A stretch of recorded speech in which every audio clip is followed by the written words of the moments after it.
किन कारणों से डूब गई श्री कृष्ण की द्वारका नगरी।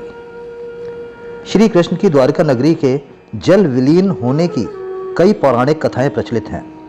श्री कृष्ण की द्वारका नगरी के डूबने के मुख्य दो वजह मानी जाती हैं।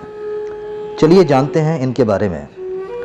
हिंदू धर्म के 4 धामों में से एक द्वारका धाम को भगवान श्री कृष्ण की नगरी कहते हैं। द्वारका धाम गुजरात के काठियावाड़ क्षेत्र में अरब सागर के समीप स्थित है।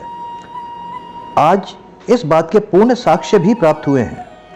वैज्ञानिकों का स्पष्ट मत है कि गुजरात में सागर किनारे किसी समय कोई भव्य नगर हुआ करता था जो वर्तमान में पानी में डूबा हुआ है।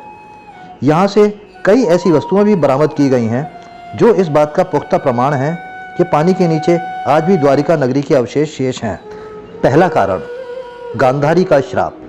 वेद व्यास रचित महाभारत के अनुसार जरासंध द्वारा प्रजा पर होने वाले अत्याचारों को रोकने के लिए भगवान श्री कृष्ण मथुरा को छोड़ के चले गए थे।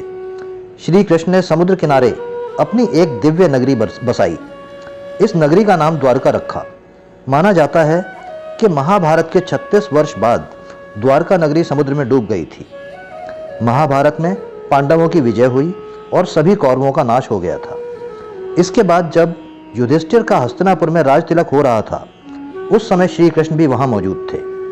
तब गांधारी ने श्री कृष्ण को महाभारत युद्ध का दोषी ठहराते हुए भगवान श्री कृष्ण को श्राप दिया कि अगर मैंने अपने आराध्य की सच्चे मन से आराधना की है और मैंने अपना पत्नी व्रता धर्म निभाया है, तो जिस तरह मेरे कुल का नाश हुआ है उसी तरह तुम्हारे कुल का नाश भी तुम्हारी आंखों के समक्ष होगा।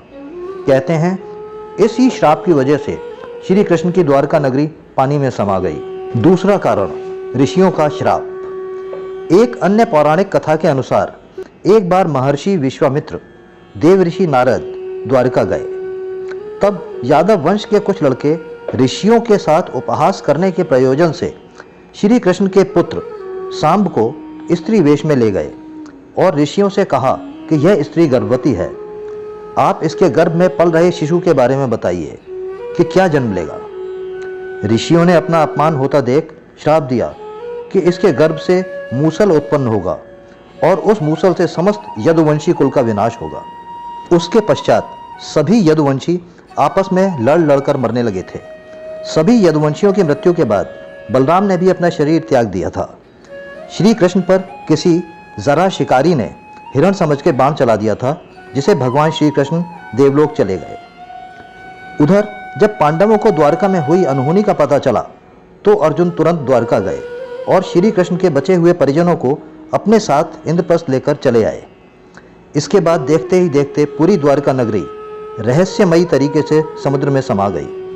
तो दोस्तों, उम्मीद करते हैं कि इस वीडियो से आपको काफ़ी अच्छी जानकारी प्राप्त हुई होगी। इसी प्रकार के धर्म और ज्ञान से संबंधित वीडियो देखने के लिए मेरे चैनल को लाइक करें, शेयर करें और सब्सक्राइब करें। धन्यवाद।